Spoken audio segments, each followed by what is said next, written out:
DOP சீரிஸ்ல இன்னைக்கு நம்ம பார்க்க போற பாடல், அதாவது இந்த பாட்டு மட்டுமில்ல, இந்த ஆல்பமே எல்லாருடைய ஃபேவரட்டும். கண்டிப்பா பிளேலிஸ்ட்ல இந்த ஆல்பத்துல ஒரு பாட்டாவது இருக்கும்.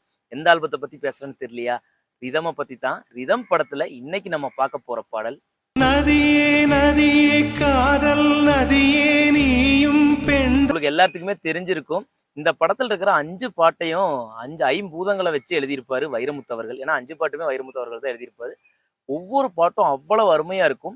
அதுவும் இந்த பாட்டு என்ன ஸ்பெஷல்னா, அதாவது நீர் கூட பெண்ண பயங்கரமா செம்மையா அவ்வளவு அழகா கம்பேர் பண்ணி எழுதியிருப்பாரு. நடந்தால் ஆறு எழுந்தால் அருவி நின்றால் கடல. நம்ம பார்க்கும்போது அடடா இதெல்லாம் நம்ம யோசிக்கவே இல்லையே. உண்மையாலுமே பெண்ணும் நீரும் இவ்வளவு ஒற்றுமை இருக்கா ரெண்டுக்கும் அப்படின்னு யோசிக்க வச்சிருப்பாரு வைரமுத்து அவர்கள்.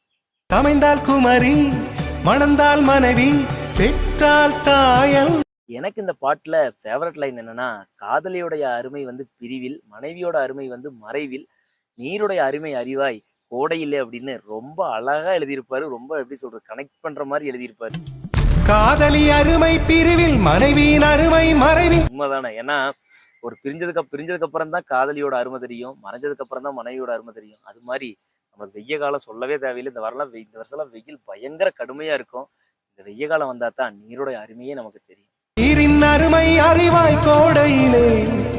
அதுவும் குறிப்பா இந்த லைன்ல தண்ணீர் குடத்தில் பிறக்கிறோமோ.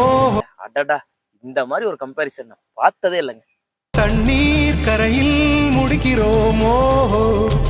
தீம் தனனா தீம் தனனா தீம் தனனா தீம் தனனா தீம் தனனா.